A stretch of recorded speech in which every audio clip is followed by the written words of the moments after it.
Many thanks for joining us for the news at noon. First, the highlight. Loma urges Lagosians to tap into economic value of waste recycling. National Drug Law Enforcement Agency undercovers cocaine concealed in traditional caps at gears. And on the foreign scene, Federal Bureau of Investigation describes fatal blast near Palm Spring Fertility Clinic as act of terrorism. And in sport, Nigeria's Flying Eagles fight Egypt for bronze in third place match of 2025 Under-20 Africa Cup of Nations in Cairo. Now the news in details. I am Timmy Dayo Anthony. The Lagos State Waste Management Authority, LOMA, has called on Lagosians to stop discarding waste and start tapping into its economic value through recycling and circular economy. LOMA Managing Director Muyiwa Gbadegeshin, who made the call, emphasized that waste materials like bottles, paper, and textile can be sold to recyclers for profit. Gbadegeshin reviewed plans to convert major landfill in Olushosun and Solos into modern recycling hubs and abandoned a forthcoming big deal book highlighting business opportunities in waste management. He said Loma is also expanding environmental education through its academy and has introduced recycling programs in schools, with students now managing waste hauls. Gbadegeshin noted that the key is changing behavior, especially among the youth, adding that building a culture of recycling would help secure a cleaner and more prosperous Lagos. In commemoration of the International Day of the Boy Child, the Lagos State Domestic and Sexual Violence Agency, DSVA, in partnership with the Ford Foundation, visited 3 secondary schools in Lagos.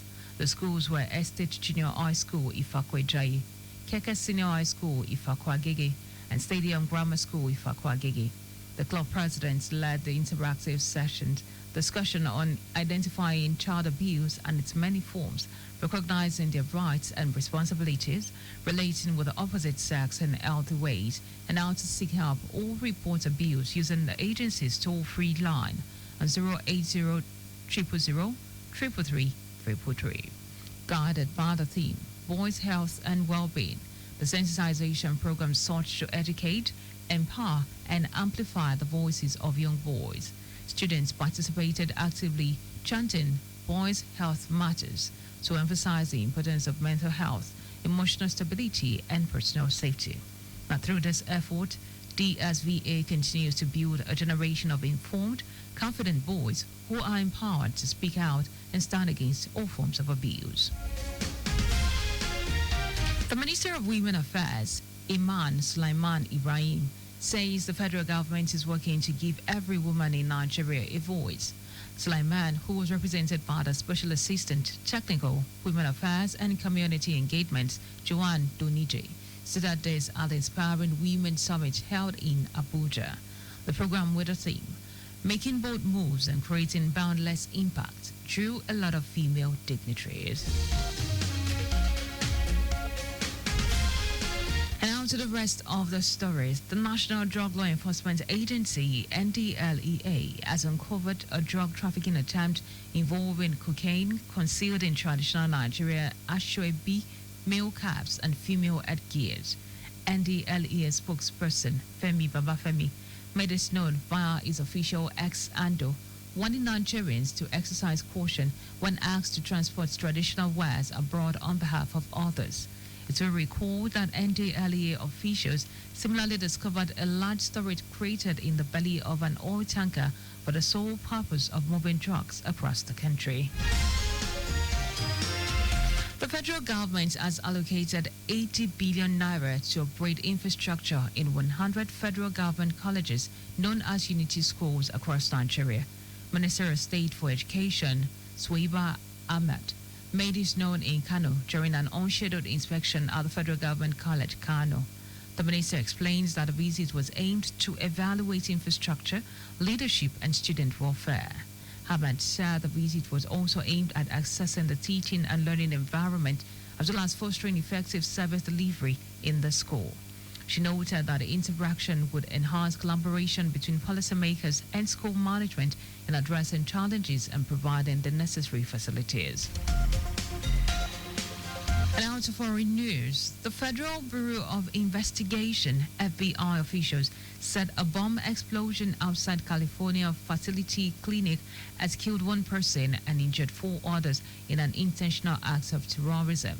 The FBI later said it had a person of interest in its investigation, but officers were not actively searching for the suspect. The clinic said no one from the facility was harmed. California Governor Gavin Newsom said the state was coordinating with local and federal authorities, while U.S. Attorney General Pam Bondi said she had been briefed about the incident. Palm Springs Police Chief Andy Mills said the blast damaged several buildings, some severely. The fertility clinic said their lab, including all eggs and embryos, remained fully secured and undamaged. And now to sports. The Nigeria's Flying Eagles and host Egypt will both fight hard for the bronze medal when they clash in the third-place match of the ongoing Africa Under-20 Cups of Nations final in Cairo. Both teams were rated by pundits to emerge from their semi-final clashes, but the results went the other way, and they are now due to play the losers' final at the 30th June Air Defense Stadium, downtown Cairo. Morocco and South Africa were tangled in a repeat of the 1997 final, with the Atlas Club were won 1-0 in Mekins. Nigeria and Egypt clashed in a group stage game 2 years ago, with the Flying Eagles victorious following Solomon Agbalaka's powerful first-half header. Head coach Aliou Zubairu made ring changes in the squad for today's game. More than 10,000 athletes and officials from all over Nigeria who are competing for laurels in the 22nd National Sport Festival, tagged Gateway Games, are converged on Abeokuta, the Ogun State capital, in anticipation of memorable festival. The Ogun State Governor, Dapo Abiodun, assured that all necessary logistics have been put in place for the reception of the contingents from participating states. He said his administration has gone many extra miles to ensure that the memories of the competition will linger in the minds of the participants as well as the good people of the state. Abiodun noted that the National Sport Festival brings together the energy and the creativity of youths in the country and also serve as platform for them to showcase their diverse talents and potentials.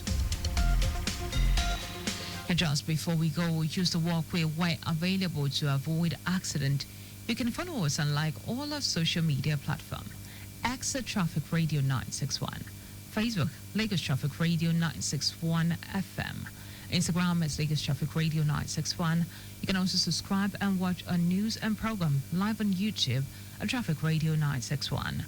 You can also visit our website at www.trafficradio961.ng.